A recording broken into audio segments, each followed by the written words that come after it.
My nemáme žádný práva. Tak je to správně. Přijeli jste se poprat? Přijeli jste se poprat?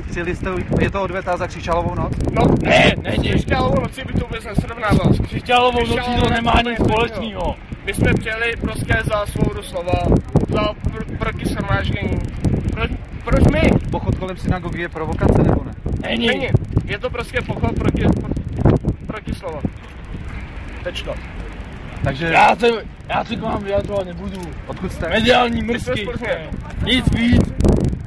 Kdyby nebyla tady medializace, pochod proběhne úplně v pohodě, žádný konflikty. Víte, co je za datum?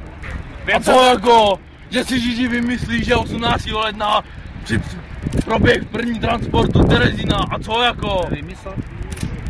Já neříkám, že je to vymysl.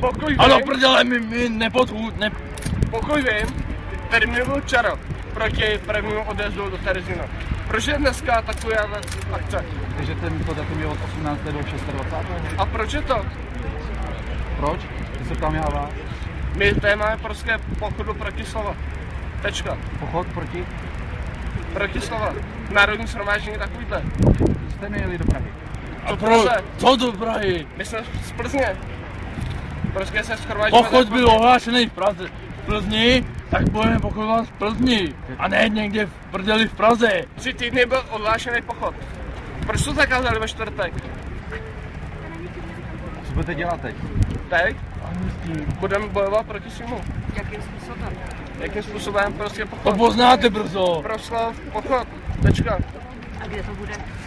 Co vás to zajímá do piči? Nebudu se tomu vyjadřovat. Díky moc. naschle. Díky.